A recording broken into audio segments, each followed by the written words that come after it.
About 2 weeks ago, my partner told me he was hosting a Salad Master party at our home. Salad Master is a cookware brand that claims to cook food without added water for healthier eating.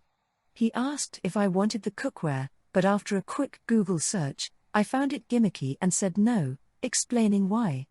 I thought that was the end of it. A week later, while the party was happening, I went out to meet friends. Before I left, I met the salesperson, who tried to pitch the pans by saying I'd taste the difference. I smiled politely and left. While cooking at my friend's place, because I love cooking, I got a text from my partner asking if I wanted to buy a pan or pot. Annoyed, I compromised and agreed to a saucepan since I didn't have one. Then, 20 minutes later, he texted me saying he had bought the entire set, for over $1,000. I was frustrated because I had said no, then adjusted to let him get a single pan, and he still bought everything. When I got home, he told me how good the food was, which was fine, but then he brought up the baking soda test. The salesperson boiled water in my stainless steel pan, added baking soda, then did the same with a Salad Master pan.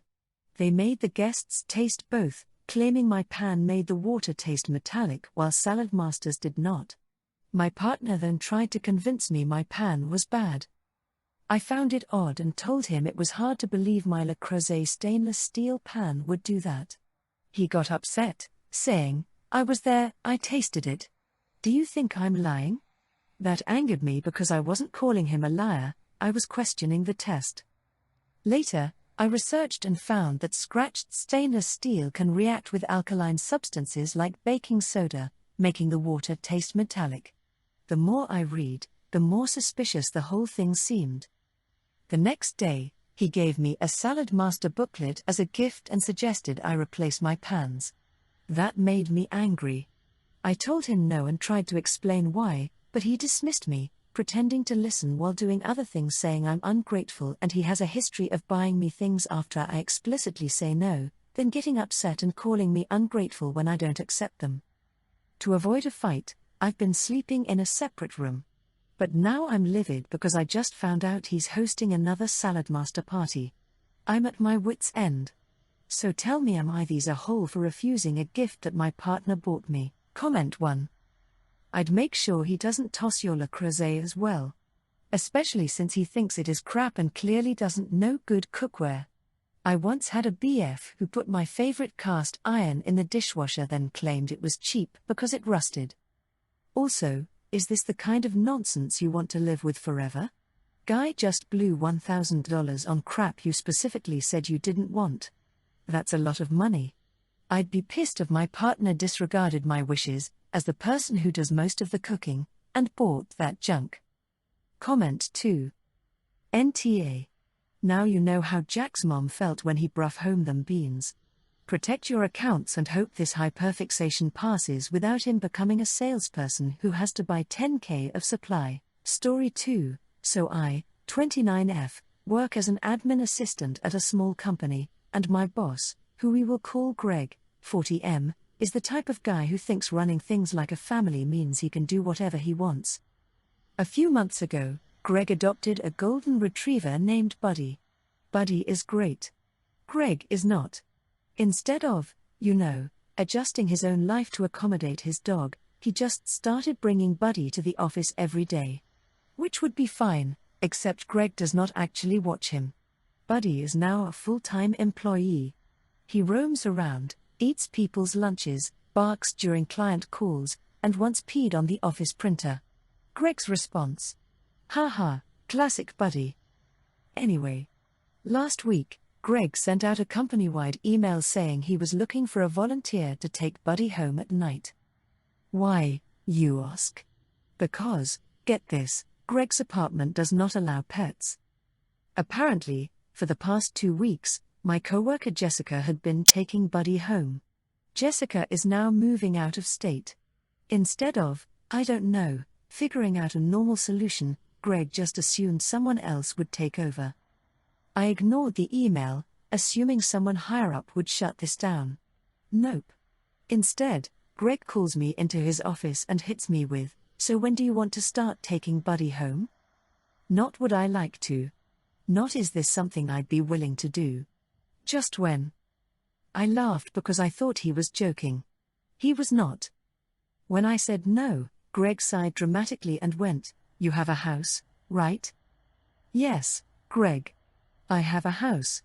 A house with 2 cats who would rather commit arson than share their space with a golden retriever." I told him that, and this man actually rolled his eyes and said, "Can't you just keep them separate?" At this point, I was done. I told him, "Greg, I am not taking home your dog." He looked at me like I had personally murdered Buddy in front of him. He said he was really disappointed in my lack of teamwork and then started making vague comments about my attitude and how it might affect my future here. And guess what? Some of my co-workers are actually on his side. One of them, who I assume wants to be promoted to assistant to the regional dog sitter, said, "It wouldn't be that hard," and Jessica never complained. Meanwhile, Greg has started bringing Buddy over to my desk multiple times a day and saying things like, "He really likes you. You sure you won't reconsider?" Buddy is now actively staring at me while I type this. My fiancé thinks this is the dumbest thing he has ever heard and told me to start looking for a new job. But now my co-workers are acting like I kicked Buddy into oncoming traffic, and Greg is giving me disappointed dad vibes every time I walk into the break room. Comment 1. Jessica never complained. No, she just moved out of state to get out of the situation. NTA, I'm a dog lover, but your boss is ridiculous. ETA, OP commented that this post was a social experiment. Comment 2, is that Greg's company? Does Greg have a boss? It's time to escalate this higher up. Greg is an ass and someone needs to call animal control and let them know about Greg and Buddy. He has no business having a dog with no place to keep the dog, and an office is no place for a dog like Retriever to spend his days. Comment 3. I know nothing of laws in most countries, but something about this seems illegal. In some way or another. I'd try and contact pet shelters or similar businesses in your area and report this as a case of neglect, or at least mistreatment, as this dog is not provided with a safe home or proper diet or proper exercise. My wife, 27F, violated my 31M privacy and now blames me for my past. While I was at work, my wife took my personal USB sticks without my permission. She downloaded a special data recovery program and retrieved deleted photos of my ex. These were completely normal pictures or anything inappropriate. For the past 2 days, she has been bringing it up and accusing me, saying that I had multiple relationships and looked happy in those pictures. I have made it clear to her that our marriage is the happiest relationship I have ever had and that she shouldn't compare herself to my past. She already knew that I had previous relationships before we got married. But now, she is blaming me for my past, even though I haven't done anything wrong. What bothers me the most is that she violated my privacy. This is not the first time something like this has happened. In the past, she has also checked my phone without my permission while I was in the shower, looking through my messages. I already told her back then that I found this completely unacceptable, and it even led to arguments between us. I have never cheated on my wife, not even once, nor have I ever even thought about it. Now, after what she did with my USB sticks, I confronted her again and told her that this was a serious violation of my privacy. But instead of understanding, she told me that she would do it again. How would you handle this situation? Because I feel deeply disrespected and don't know how to move forward. Comment 1. Have you sat down with her to ask her why she's feeling insecure in your relationship? Maybe there are things that happened in her past that have nothing to do with you that she can address with a therapist. Maybe you're doing something unconsciously that she sees as suspicious. For example, very early in our relationship, my husband got a smartphone. They were a new concept at the time. He would quickly put it away when I walked in the room, which I saw as very suspicious. What was actually happening is I had complained he was constantly on his new smartphone, so he was trying to put it away quickly to show he wasn't always on it. Some honest communication made us both feel better. You do have a right to feel upset though. That's a big violation. Comment 2. She keeps violating your privacy. but there are not really any consequences for her for doing that apart from you being cross, so she'll probably do it again. In a relationship you have to set boundaries. Cheating is one most people agree on. To me, this invasion of privacy is a betrayal on the level of cheating, and it would be enough for me to end the relationship. What sort of boundary is it for you? Story 4. I, 38F, have been single for 6 years. Though never married, my ex, Eric, 41M, and I share a 4-year-old son, Bryson. We broke up shortly after Bry's 3rd birthday, but were hoping to get back together. I got pregnant thereafter but unfortunately miscarried. I wanted to salvage whatever I thought we had left, but Eric decided to move on. He is now married and he and his wife have a daughter with another child on the way. Since our breakup, I haven't seriously dated, but I've always wanted another child. With that, I secretly started the adoption process 1.5 years ago, and now I'm the proud mother to a beautiful baby girl. I never told Eric about this because he once told me, in no uncertain terms, that our relationship only extended to our son. The adoption process was long but very personal for me. I only told my mom and best friend, who were largely supportive, though realistic about the challenges of being a single mom to 2 kids. However, when Eric found out about my daughter from our son, he was angry. He said that finding out that I adopted through Bry was childish and that he should have been the first person to know, since adding a baby to my household could affect our son. He said we owed it to Bry for the 2 of us to have a sit-down conversation with him about this. I informed Eric that I already had a conversation with Bry and that he was excited about his little sister. I also told him that what he was proposing would have been awkward, since he and I are no longer together and he's not my daughter's father. He then got angry and said that as a single mother, Bryson's lifestyle shouldn't change because of a new baby, even though he and his wife now have children of their own. For context, I make close to $80,000 before taxes, not including child support. I let Eric know that I am more than financially stable to care for 2 children and was honoring his wishes that we only focus on Bryson, but he still called me selfish and accused me of holding a grudge. ETA, I'm truly sorry for any confusion, but I wanted to update the post to provide clarity on the timelines.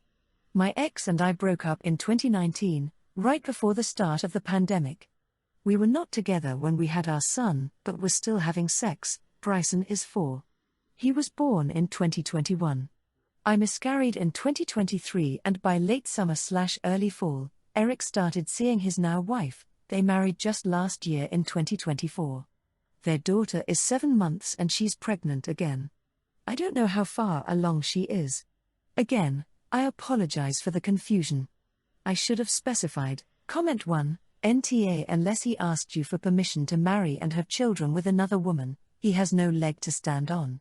If he keeps verbally abusing you because he's mad you've moved on from him, because that is entirely what this is about, contact your lawyer to get a court order to restrict all communication to a court-approved parenting app.